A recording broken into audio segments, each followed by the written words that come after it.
This is the generation of them that seek his face. This is the generation of them that seek his face.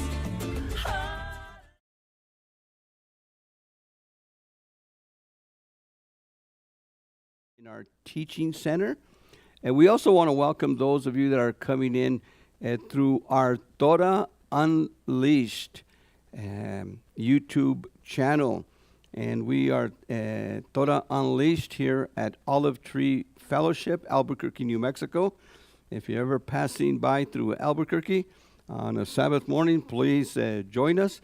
We start at 10 o'clock on Sabbath morning with praise and worship. We have an excellent praise and worship team, and we read from the Torah scrolls and have prayer, and then we have our study. We also have a study on Wednesday nights, and for the winter, our study is at 6 o'clock p.m., and in the summer times, they are at 7. And so again, please join us on Wednesday nights, and Wednesday nights we do questions and answers. And so I allow you to pick the topic that you want to discuss. I don't come, sometimes I come with a a study in case there's no questions. Most of the time there's questions. Some of the questions last 2-3 weeks long. And so please do join us on Wednesday nights. And not only those of you that are here, but those of you that might be listening in from the surrounding towns and villages here in Albuquerque. We want to, again, welcome you to our study. And today's study is a continuation from our parashah last week called Miketz. Now, when it was Maimonides that kind of figured out what the schedule was for every parashah and how many chapters for parashah. Well, what's interesting is that some of those parashot, in plural, were actually cut in the middle of a paragraph, or didn't start with at the beginning of a paragraph. And some of them just kind of 2 or even 3 in a couple of cases. Parashot is one story. So what I did here is I got the story of Joseph, the life of Joseph, and I kind of put it together. I cut Miketz and Vayigash. So Miketz and Vayigash, the second part of Miketz and Vayigash, I added it together so that we could have one complete story. And so today's story of the life of Joseph begins when he meets the brothers. So let's go to chapter 42, chapter 42, verse 1. And remember, there was a famine in the land from Miketz, and before there was a famine in the land.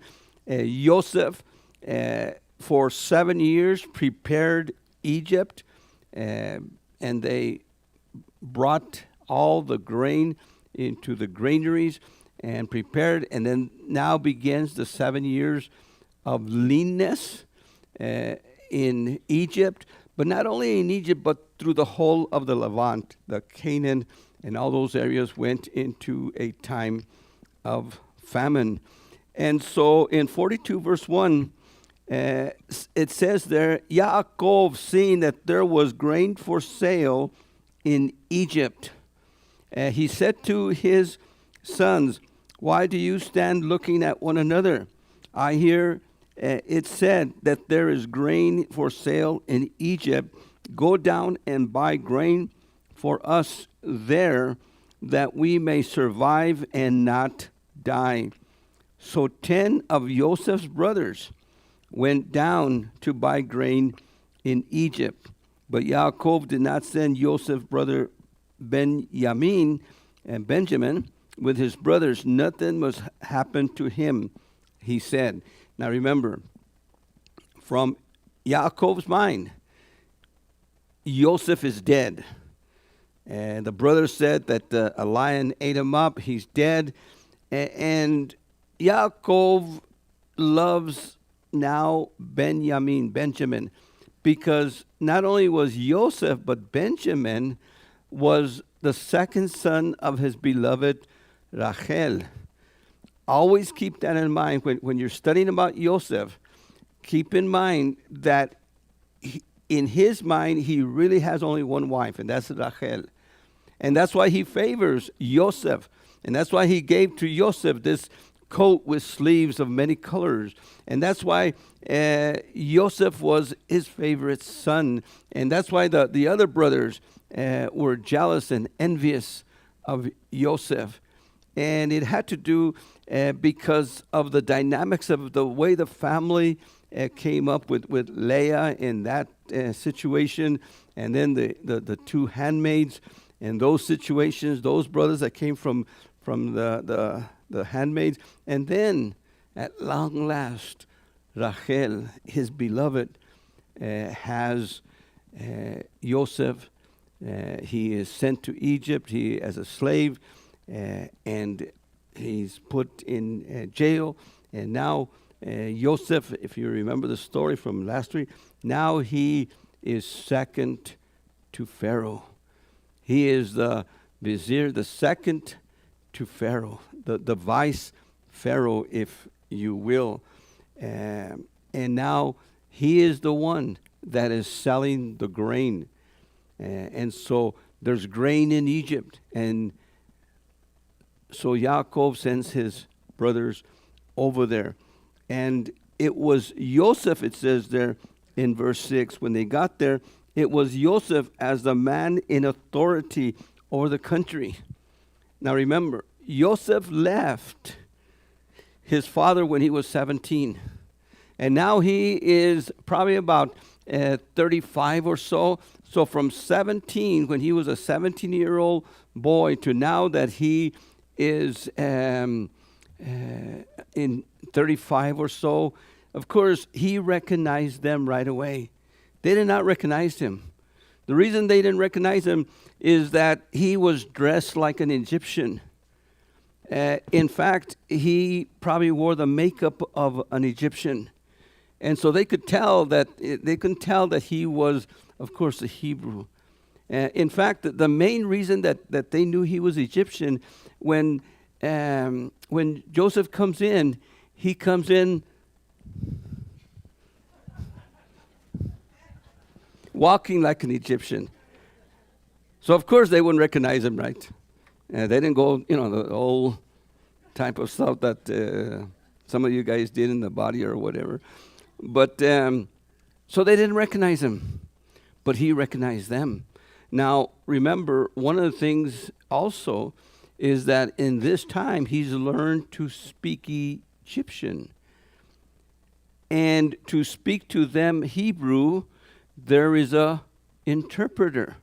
In fact, in some of those courts, they would have interpreters of all the different languages of all the different countries. And they would have the ambassadors, and they would interpret. And so they had an interpreter who spoke Hebrew and Egyptian, and they went in between. So Joseph did not talk to them in Hebrew, and of course they didn't talk to them in Egyptian. There was an interpreter talking in between them. And so what they said is, again, when he recognizes them, verse 8. So Joseph recognized his brothers, but they did not recognize him. Joseph remembered the dreams he had about them and said to them, "You are spies." Remember the dreams he had? The dreams about the sun and the moon and the stars and the bowing down to him. Now, remember Joseph. Joseph probably, now, last week I mentioned that in studying the life of Joseph, we can't find anything that he did wrong. Everything he did was right. He was a righteous man. But one thing we don't know is when Adonai gives you a gift, and this is something that every one of us, whatever gift we have, when Adonai gives you a gift, when Adonai blesses you, one of the most important things that we need to have is humility. We need to be humble about what Adonai gives us. Even our spiritual gifts, not just our talents that we have, music, any kind of physical talent, but especially if Adonai gives you a spiritual gift. Our humility is of mighty importance.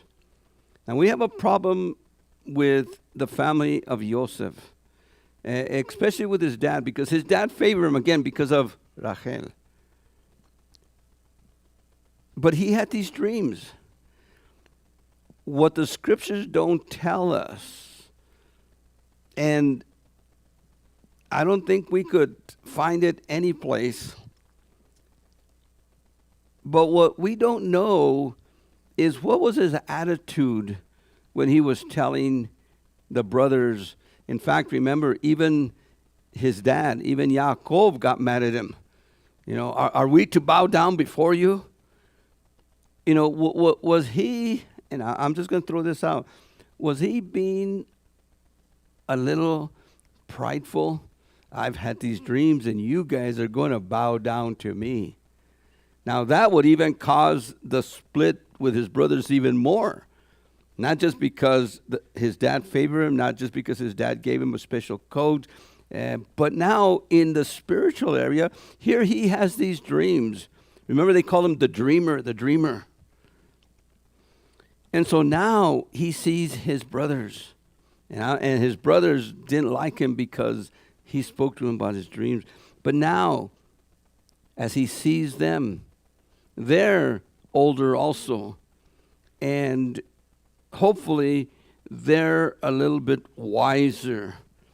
But we know that he is wiser. We know that he learned because I believe Adonai used, and he'll say this at the end, Adonai used situations in his life of him being sold, almost killed, thrown in a pit, sold to the Ishmaelites, who took him in a Midianite caravan to Egypt and then sold to Potiphar, and then being a slave of Potiphar.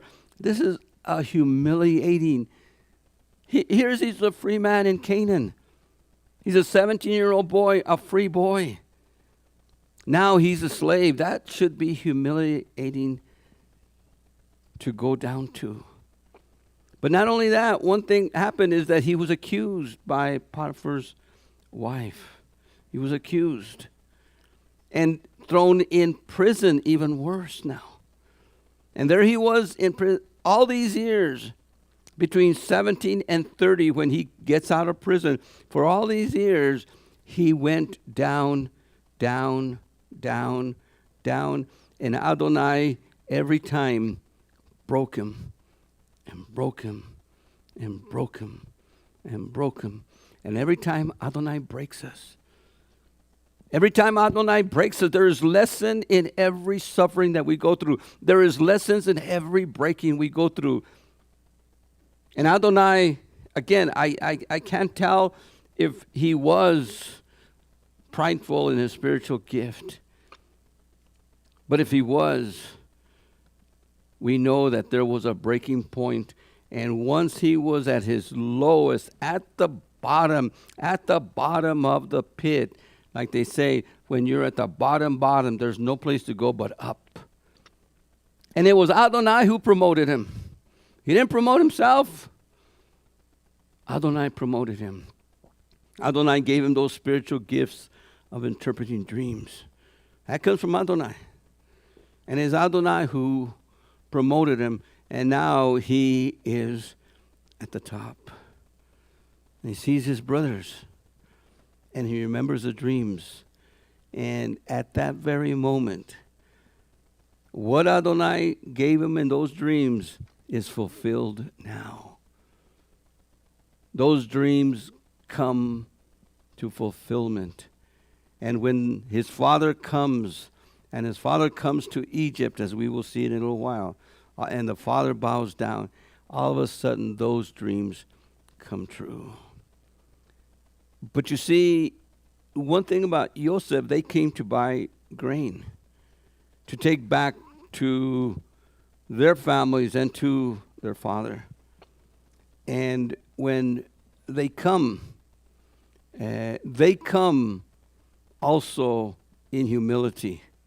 Because remember, before the famine, they had flocks. Before the famine, they lived a good lifestyle. Abraham, Isaac, and Jacob, they had plenty of flocks and plenty of land that they fed their flocks. But now there's famine in the land. And because there's famine, now they have to humble themselves. And as they humble themselves, they have to go to another country and humble themselves before the Egyptians and say, we want to buy, with our silver, we want to buy grain. And again, that's Adonai working with them, bringing them down. As they brought Joseph down, as they're the ones, it was their fault. They are to blame. And now Joseph sprang up. And now that they were up there also, now Adonai brings them down and they are below Joseph. What an interesting set of events that Adonai works.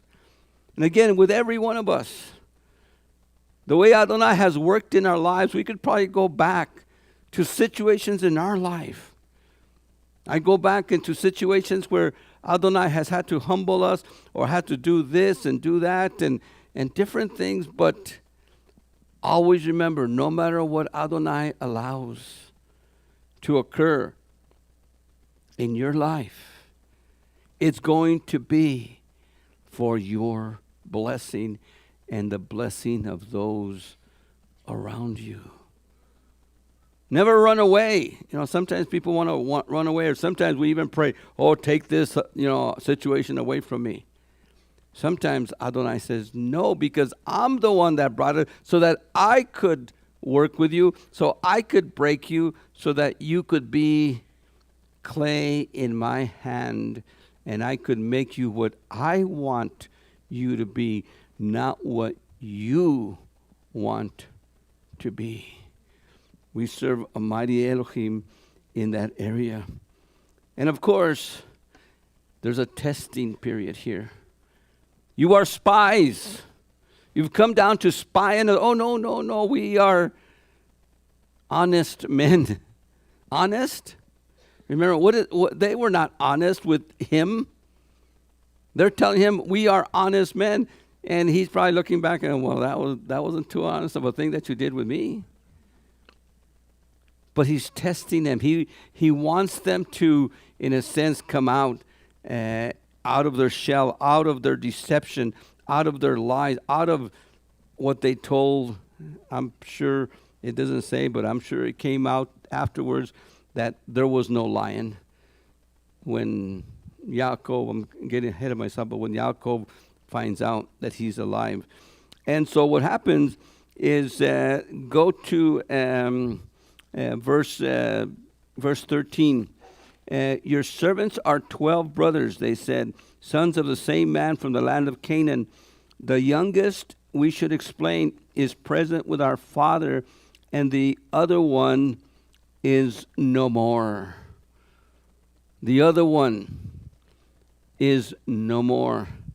Can you imagine what's going on in Joseph's head, in his mind, when they said, there was 12 of us, and the little one is, the 11th one is with father, and the 12th one is no more. He's dead. He's not dead. He's alive. And he's talking to you. He's the one that's talking to you. They don't realize that. And so he goes on to say, Joseph answered them, it is I said, you are spies. This is the test you are to undergo. As sure as Pharaoh lives, you shall not leave unless your youngest brother comes here. And all of a sudden, they say, wait a second.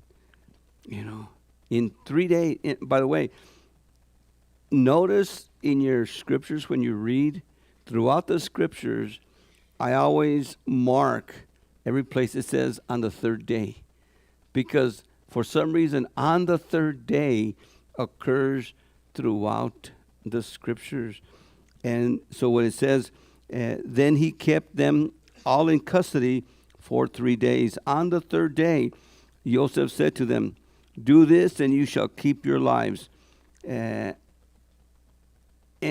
what he said is, go back and bring your brother. Go back and bring Benjamin. Now remember, Benjamin is his true brother. The other ones are half brothers. But Benjamin is his full brother, and he wants to see his full brothers. And of course, they say, no, we can't do that. If we do that, our father will die. So what he does, he says, I'm going to keep one of you, Simeon. And he keeps Simeon and sends them off, and they return to Canaan. Of course, when they return to Canaan, on the stopover, if you remember the story, he put the money for the grain that they bought, he put it in their bags. Now, interesting about this story is that they sold him. They sold him for silver. Each one of them sold him for silver. And that silver that they sold him for, now, in a sense, part of the test is he puts the silver to see what kind of men they are. And so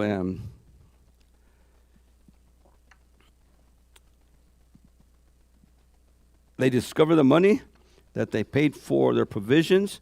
It had been mysteriously returned to them. And again, this was part of that test. The sons of Yaakov go back to Canaan, and they tell their father the whole story. And technically, the father allows Simeon to stay in Egypt. Simeon stays in Egypt as a hostage until Benjamin goes. Now, the land had more famine and became more severe. So Yaakov says, you got to go back to Egypt. And of course they say, we can't go back to Egypt. The man, and they keep calling him the man, told us, the man, that if we don't take Benjamin, he will kill us and kill Simeon and kill us. We got to take Benjamin. Now Judah, Yehudah, and here's where, again,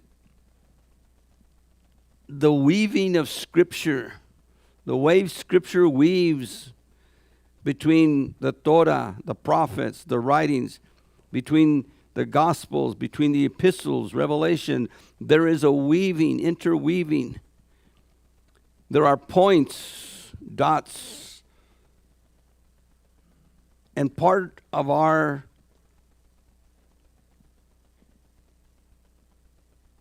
way of study is that we need to connect these dots. We need to see where the weave comes in, just like in a talit. There's these weavings and all these different colors. They're weaved into it. They form a pattern there. There is an interweaving in Scripture. And Yehudah now says, I'll be the substitute, Dad. If, in fact, he even says, if Benjamin doesn't come back, you could kill my children. That's how surety he went. That was the guarantee. I will be the substitute. Yehudah is the substitute. Now again, that weaves through David And that weaves all the way to Yeshua, who became the substitute for each and every one of us. Yeshua is our substitute. We deserve to die. He who knew no sin, Yeshua knew no sin, became sin, that we who knew no righteousness might become the righteousness of Elohim. There was a substitution, an exchange. Our sin for his righteousness. His righteousness for our sin. And over here, in Judah, in Yehuda. By the way, Yehuda means to lift up your hand.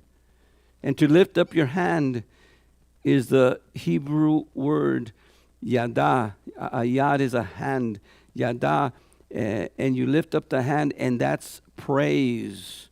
To yada Adonai means you lift your hands. You know, every time sometimes when we're singing, or even without singing, you could raise your hands to Adonai. You don't even have to say a word. You just, that right there is praise. Like I mentioned this morning, there is no such thing as praise songs and worship songs. There's no such thing as worship songs. In fact, worship means to bow your head to the ground. It means to surrender. Worship is surrender. It has nothing to do with voice. It has nothing to do with, all it has to do is surrender. Why does worship have to do with surrender? Because when you put your head to the ground, and that's what these men will do, they put their head to the ground. In a sense, in the ancient world, every king, everyone in authority that was worshipped, because remember, they worshiped the kings. And worship means to bow down before the king and put your head to the ground. And every king always has a couple of people with swords. And what are those swords for? When you put your head to the ground, that means that you surrender completely. Today we say, hands up, put your hands up.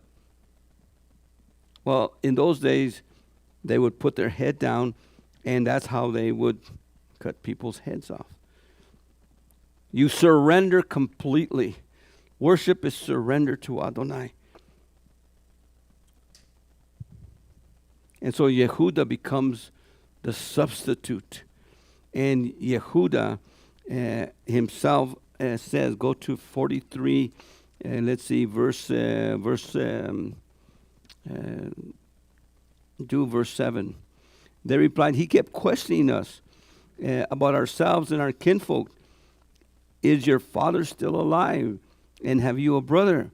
That is why we told him, how could we know he was going to say, bring your brother down here? Yehuda said to his father, send the boy with me.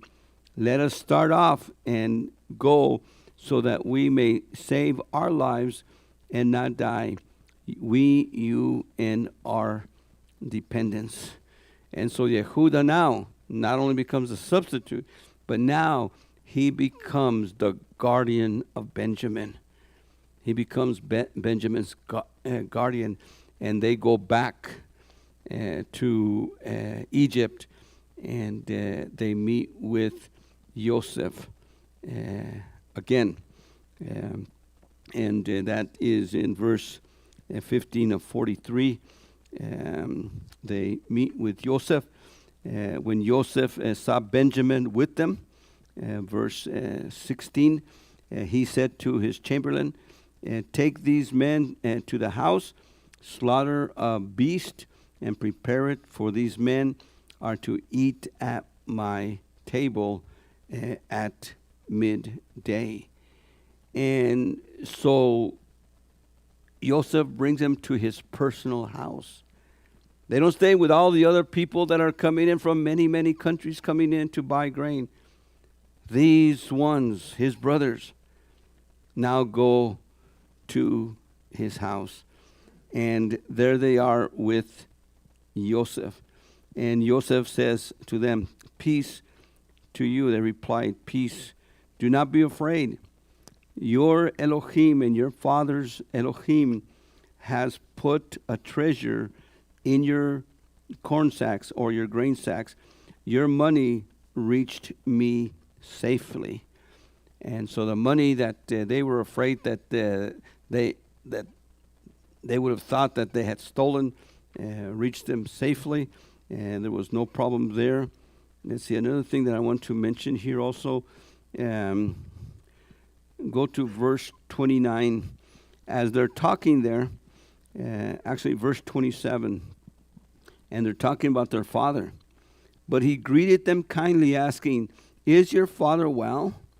The old man you told me, is he still alive?" "Your servant, our father, is well," they replied. "He is still alive." And they bowed low in homage. When it says they bowed low in homage, the word homage is worship. So they actually bowed low to worship. And again, knowing that a sword could cut their necks. That's surrender. That's complete surrender. Looking up, he said to his brother Benjamin, his mother's son. Now think of this. Here he is with his real brother. Not the half-brothers, but with his mother's son, Rachel's son, the mother of Joseph and Benjamin. "Is this your youngest brother?" he asked. Of course, he knew all that. "Of whom you told me?" Then he said, "Elohim be good to you, my son." Elohim be good to you, mijo. You know, in Spanish we use the word mijo. And it's a very endearing word to use for not only your sons but your grandsons. And in Spanish, we even use it for other children, mijito or mijita. I don't know if you grew up. My mother always grew up with mijitos for me and my brother, and it's a very endearing term. And he uses that word over here. And in Hebrew, he's speaking Egyptian, and of course it's being translated, but the translation, I don't know what the Egyptian word for my son, mijo, is, but in Hebrew it's Beni. Beni means my son. Ben means son. Beni means my son, like mijito, my son, Beni. And so he has that endearing term for his brother. Joseph hurried out, for his heart was moved at the sight of his brother. And he was near weeping. He went into the room, and there he wept. After bathing his face, he returned and continued controlling himself, gave the order, "Serve the meal." Can you imagine here, all these years not seeing his little brother, and now seeing his little brother for the first time? Of course, remember, his mother is dead. She died giving birth to little Benjamin. She died on the way to Beit Lechem. Her memorial is still right there between Jerusalem and Beit Lechem. And this is the family that he has, his brother. And as he's weeping, he takes off and has to go weep, has to go cry in his room. And then he, comes back again, controlled, in control of himself. And he goes over there and says, verse 32, he was served separately, so were they. And so were the Egyptians who ate in his household. For the Egyptians cannot take food with Hebrews. They have a horror of it. So it's interesting that the Hebrews ate by themselves. I don't know if they were, like my primos up there in Las Vegas. They would come and eat, and they were all. But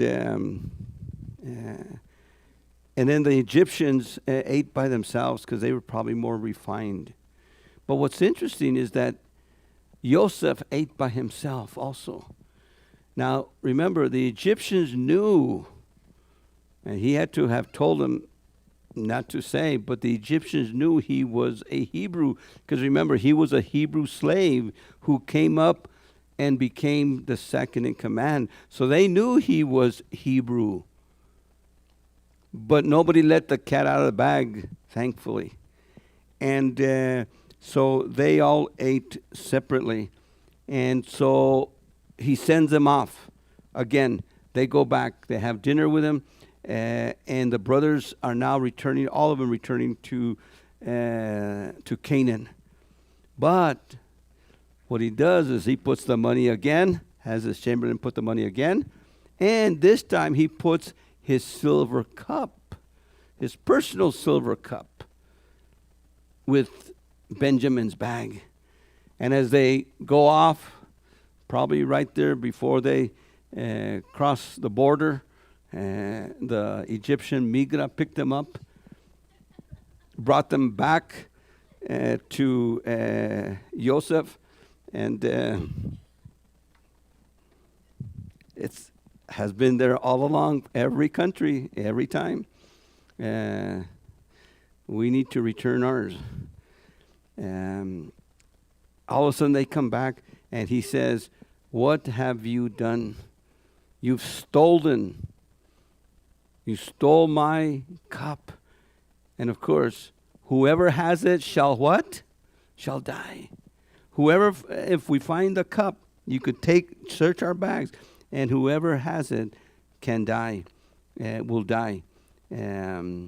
Simeon, then Reuben said in verse 37, then Reuben said to his father, "You may put my 2 sons to death if I do not bring him back to you." Oh, wait. I'm already in another chapter. Okay, here in verse 14. When Judah and his brothers arrived at Joseph's house, he said he was still there, so they fell on to the ground in front of him. "What is this deed you have done?" Joseph said. "Did you not know that a man such as I is a reader of omens? And what can we answer?" And my master Yehuda replied, "What can we say? How can we clear ourselves? Elohim himself uncovered your servant's guilt." So now Yehuda and the brothers know the whole situation. Now they know that the reason all this is happening is because of their guilt. Now they know that what has occurred. And so at this point, see, here's where we have the problem. That the story does not end there, to be continued in a regular Torah service till next week. And so that was Miketz. And in the middle of Miketz, or in the middle of the story of Joseph and what's going on, we have another parasha. And that's the parasha for today, Vayigash. And he drew near, 44:18. So from now on, I will always do the last part of Miketz and Vayigash together, because it forms one story and not broken up into 2 separate weeks. And of course, this is Vayigash. We always start off the parasha with the 8 and 9 here. The Haftarah for today, by the way, Ezekiel 37, 1 through 28. And he drew near. Verse 19. Then Yehuda drew near to him, and it says, "May it please my master, let your servant have a word privately with my master." Do not be angry with your servant, for you are like Pharaoh himself. My master questioned his servants, have you a father, a brother? We have an old father and a young brother, born of old age. His brother is dead. Again, he mentions that about the brother being dead. Bring him down to me that my eyes may look upon him. We replied, the boy cannot leave his father. If he leaves his father, he will die. And then again, he goes on telling the story in verse 28. You know that my wife bore me 2 children. Again, and the father talking. And so here's telling them the story. Yehuda, on the side, again, with an interpreter, is telling him the story of what's going on with the dad. We cannot and leave Benjamin here because, again, since he supposedly stole the cup. Chapter 45, 1. Then Joseph could not control his feelings in front of all his retainers, and he exclaimed, let everyone leave me. No one therefore was present with him while Joseph made himself known to his brothers. But he wept so loud that all the Egyptians heard, and the news reached Pharaoh's palace. And Joseph said to his brothers in Hebrew, Ani Yosef. Ani Yosef. Ani Yosef. Crying, weeping, Ani Yosef. I am Joseph. I am Joseph. His brothers could not answer him. They were so dismayed, terrified at the sight of him. Then Joseph said to his brothers, come closer to me. Now what's interesting is that this is Vayigash. And Yehuda drew near Vayigash, and he drew near. But now he says to them, draw near. Draw near. You draw near. All of you draw near to me, Vayigash. And Gasha, to draw near, to come by. And he says to them, draw near. And watch this. I am your brother Joseph, whom you sold into Egypt.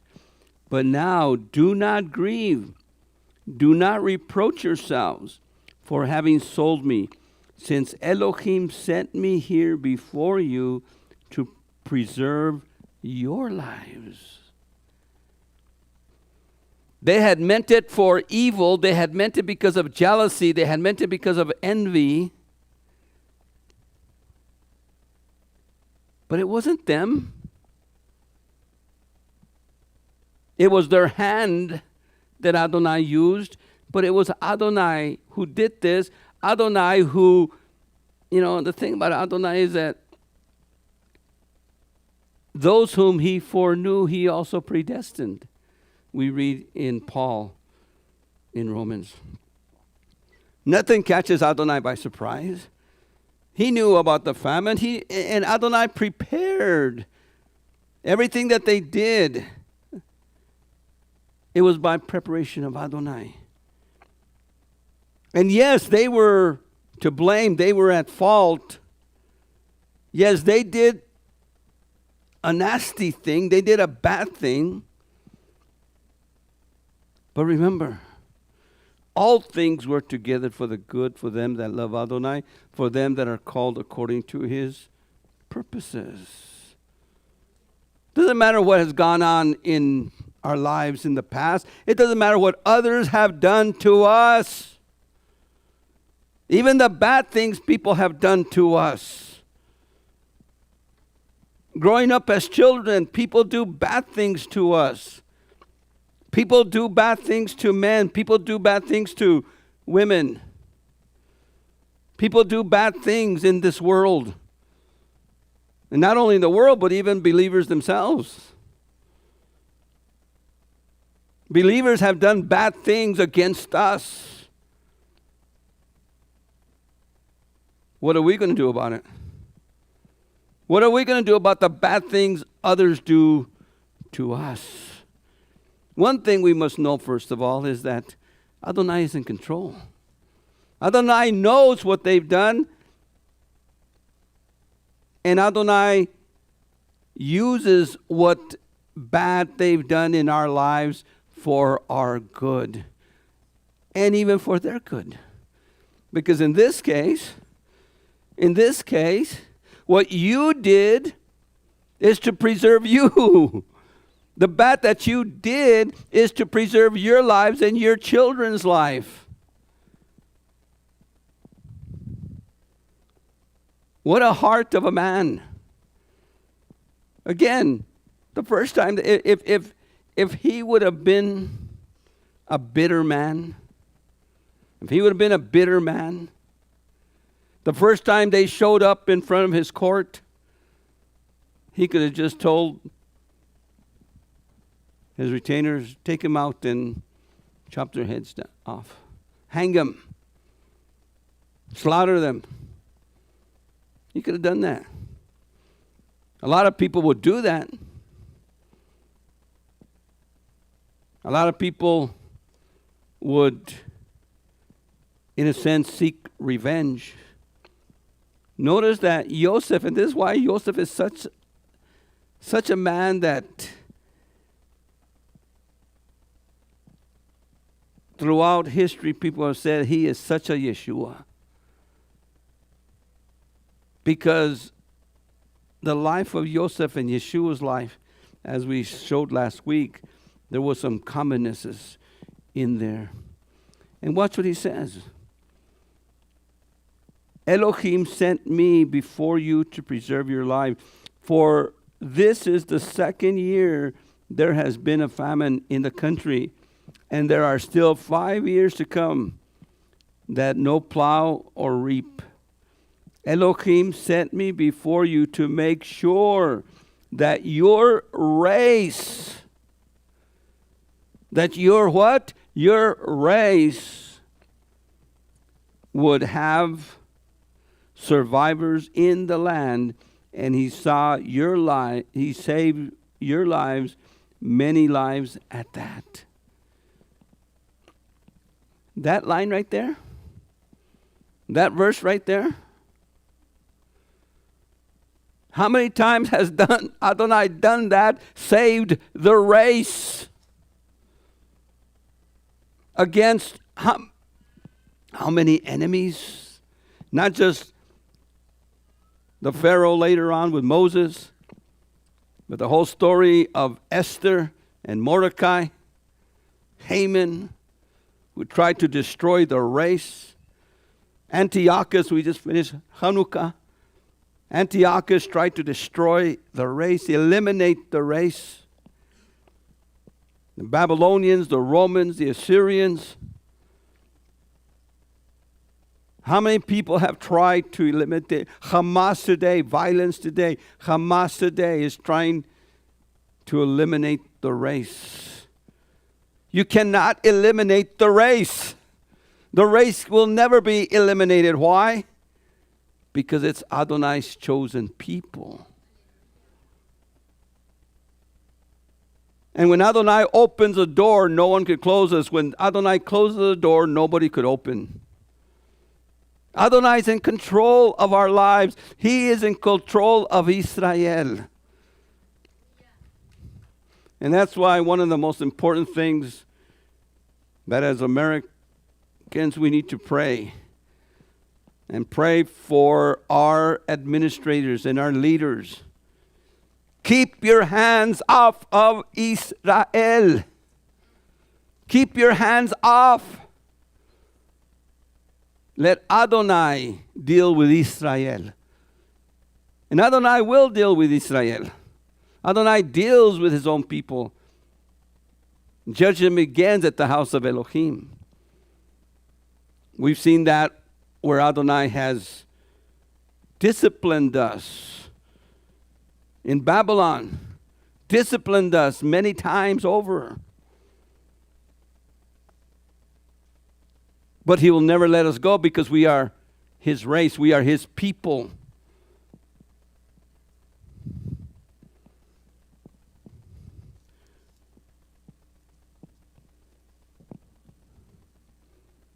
to make sure that your race would have survivors in the land. Excuse me.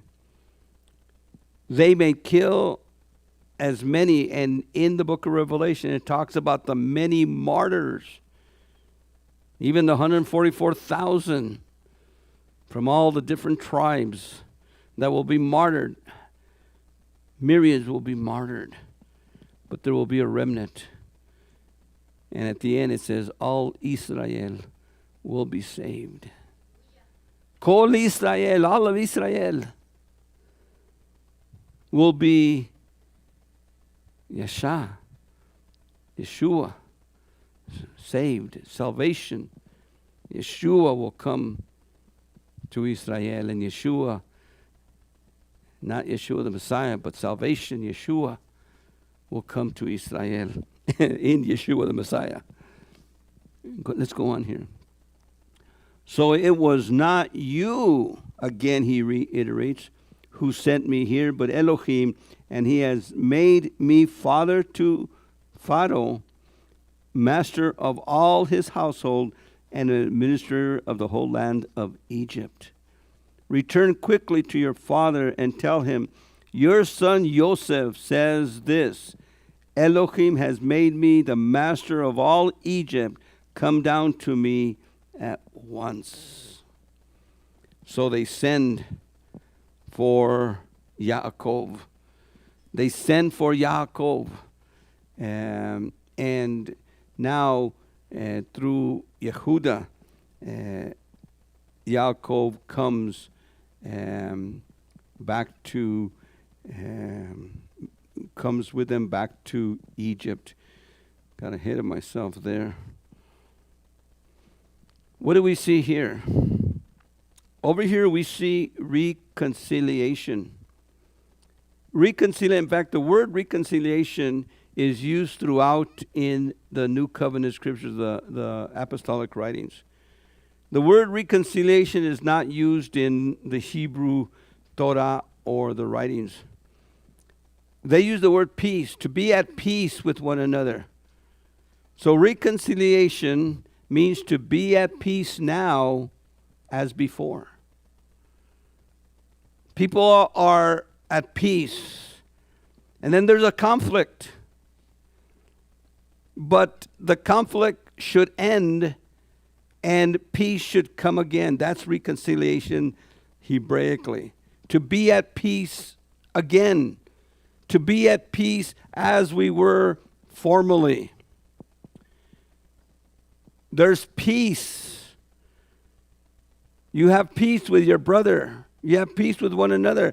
But then a conflict arises. A conflict.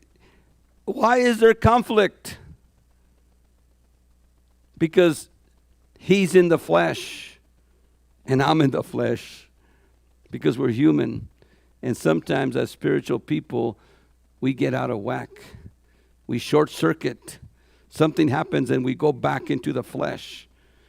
That way we lived before we became believers. True forgiveness will bring peace again. Now remember, you have peace. Then a conflict arises, and conflicts will arise.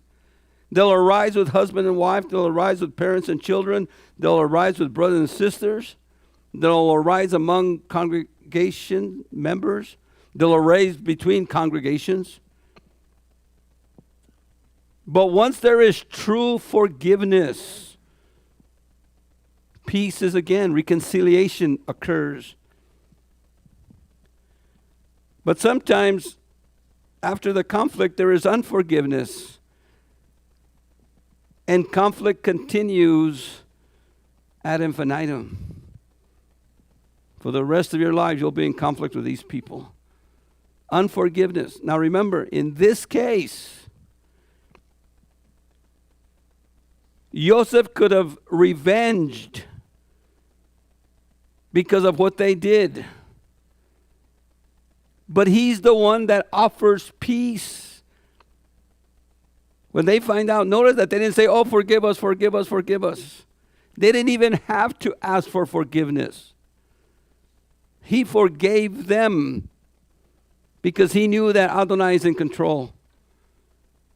Unforgiveness causes conflict again.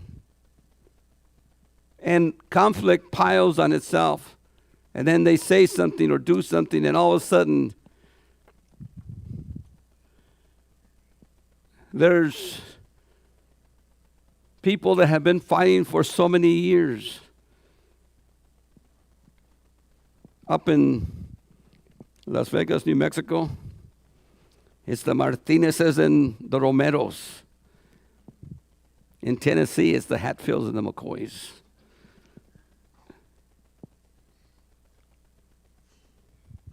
Conflict. They don't even know, some of these people don't even know what they're fighting about. But sometimes there's conflict and you don't deal with it. You just tolerate the people. You just say, and there'll be unresolved conflict again forever. You'll never resolve it. Just tolerating these people. Avoidance, where you avoid, you're ashamed or you're afraid to want to say either I'm sorry or, you know what, brother, you hurt me here. See, because one of them has to come first. Scripture says that, Torah says that if your brother sins, you go and tell him his fault. Yeshua said, if your brother sins, you go tell him his fault. Most of the time, we wait until the person comes and says, you know what, I did this to you, forgive me. No, Scripture puts it on the hurt person to initiate the relationship. In a sense here, Joseph, the hurt person, initiates the relationship and, in a sense, has forgiveness for them. Colossians 3:13 says, bear with one another. Forgive each other. If one of you has a complaint against another, Yahweh has forgiven you. Now you must do the same. Forgive us our trespasses as we forgive those who trespass against us. Now we could go into all kinds of scriptures in the apostolic writings. But there's 3 points to consider when it comes to conflict with one another. We could become bitter or better. Joseph could have become bitter at his brothers, but he became better. Conflict makes us better. Forgiveness makes us better. There are believers that accept Yeshua. You know, one of the things that when you accept Yeshua, we need to look at the idea that restitution always needs to take place. And this is something that when you go into the mikvah, when you go and be baptized, immersed, one of the things that you need to do, even before baptism or when you're telling someone about baptism, is tell them, is there things that you need to also make restitution? Because sometimes we say, I'm a sinner, forgive me, Father, and we get baptized, and now we're born again, we're a new creature in Messiah, and all kinds of people that we've hurt are over there saying, oh, now he's praising Adonai. And look, there's all kinds of bitterness that arises. The tragedy of unforgiveness is like a domino effect. You throw one domino down and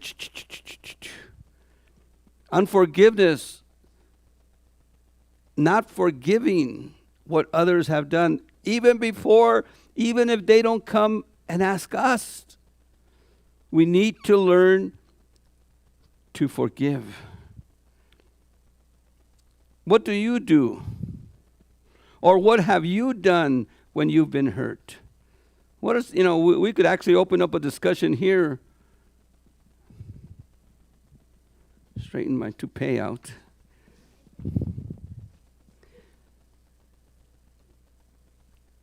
What have you done when people have hurt you? And we could open up a discussion and raise, this, and this, and I did this, and I forgave them. But is that true? Or do we still have grudges? Do we have grievances? In fact, there are people, one of the things here, always remember this. Before you ever leave a congregation because of a problem, make sure it's settled before you go. Whenever you have a grievance with someone, because you don't want to see that brother at Smith's over there, at Walmart over there, and all of a sudden,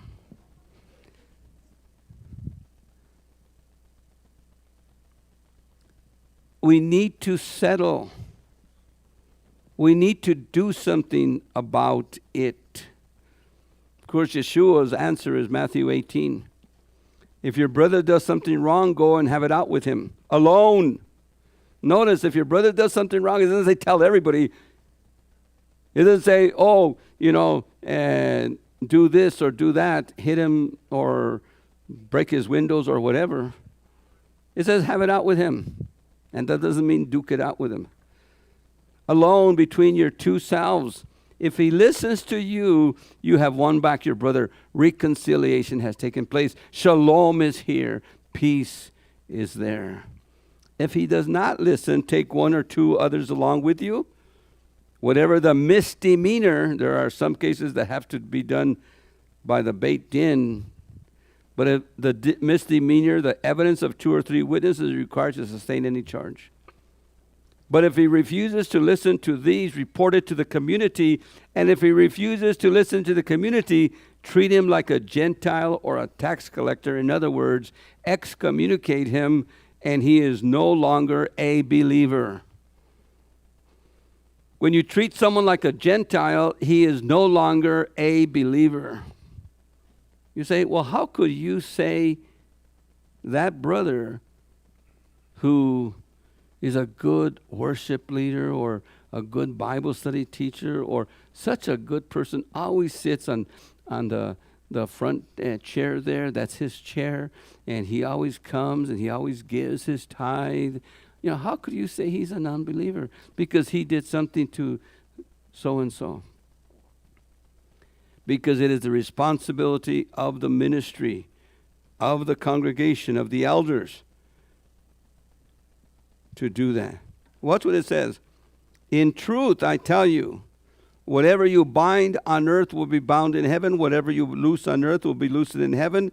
In truth, I tell you once again, if 2 of you on earth agree to ask anything at all, it will be granted to you by my Father in heaven. Where 2 or 3 meet in my name, I am there among them. Now you've seen that, you've used that verse, we've used that verse, and most people, I bind you, Satan, or I loosen you. A demon, I bind you. Demon of such and such, I bind you. And everybody's always binding demons using this verse. Wait a second. This verse has nothing to do with demons. It has to do with the leadership of the congregation. In verse 17, if he refuses to listen to these, report it to the community. He refuses to listen to the community, treat him like a Gentile and a tax collector. In truth, I tell you, whatever you all, Texas style here in the Greek, plural, you all. Whatever you, the leadership, those of you that have reported to the community, whatever they bind on earth will be bound in heaven. Whatever you loose on earth will be loosened in heaven. Where 2 or 3 on earth ask concerning. Again, this is in prayer before the Father. And I'm losing time over here. And then we have shalom, reconciliation. When someone does something wrong, it's not to judge them in the sense of punish them. It's to reconciliate them. Yaakov goes to Egypt. This is the way of the sea and the sure way, the way of Shur.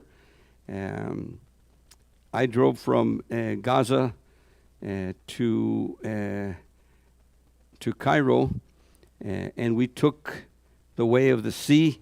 This is the way that Yaakov goes to Egypt. Yaakov is in Egypt. I wish we could go through all this.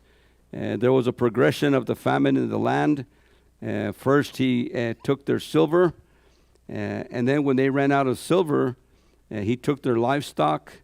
And once they ran out of livestock, he took their lands. And then at the end, he made them slaves. He initiated what we call serfdom. They became serfs or servants, slaves. And so his policy, again, money, livestock, land, serfdom. And then, at the end of all this time, and I don't know if you have ever played the game. I don't know if you have ever played the game to the end. Most people don't play the game to the end, but I don't know if you ever played to the game. After he had their money, their livestock, their land, and their serfdom, monopoly. Think of it. Joseph had the monopoly of the whole land of Egypt for Pharaoh, and they were on top of everything, and everybody was a slave. By the way, the Hebrews prospered at this time. While everybody else was under servitude, the Hebrews prospered, and we'll begin there next time. We don't have time for our Haftarah. The Haftarah today is Ezekiel 37, 1 through 28. But it's about the house of Israel, the reuniting the house of Israel, which will occur at the millennium. Now, there are some people, and I believe the bottom is from a site that believes that Adonai today, in our time, is gathering the house of Joseph together. They call themselves Ephraimites, or the two-house movement. I am not a proponent of the two-house movement or the Ephraimites. I believe it is a heretical group, and so I do not adhere to it. But I do believe that Adonai is going to unite. Everything that they teach is true, but not now. It's going to be in the millennium. And you're welcome to come on this Wednesday night, because we're going to be talking about this. We talked about it last week. Let's go ahead and stand before Adonai. Shavuot Tov. Have a good week. This week we want to thank each and every one of you that has joined us today. I want to thank our visitors from Chandler, Arizona, and from Taos, New Mexico, and everyone that is part of our family. Now you are part of our family. Every visitor, even if they visit one time, they will all automatically become part of our family. So, Father, I thank you for today. I thank you for our ability to share some thoughts and some points that we could continue studying, points that maybe we didn't think of. And I thank you, Father, that all the time, even after the service, someone comes and says, "Oh, you missed this." I said, "Oh, you know what? I never knew that, or I never thought of that." And so thank you that we could study together and work together in Yeshua's name. Yeverechecha Yahweh vayishmerecha. Air Yahweh panavelecha vichunecha. Asa Yahweh panavelecha vayasem lecha. Shalom. Have a good day. Shalom, shalom. Shalom, shalom. Welcome to Olive Tree Fellowship and Torah Unleashed Ministries. Thank you for joining us on our channel. If you have enjoyed this teaching and would like to see more, please like and subscribe to our YouTube channel. Don't forget to click the notification bell so that you can be notified when we have new videos. If you would like to support Olive Tree Fellowship and Torah Unleashed Ministries, please visit us at olivetreefellowship.com or torahunleashed.org. We thank you for your past support and hope to continue with you. Shalom, shalom. Have a good day. Shalom, shalom y bienvenidos a Olive Tree y a la Torah desatada. Les doy gracias a ustedes y a Adonai por su apoyo que nos han dado aquí. Y si quieren continuar a hacer una donación, pueden ir aquí en torahunleashed.org o en olivetreefellowship.com y ahí pueden dar una donación. Su apoyo, su ayuda es importante en estos días. Shalom, shalom.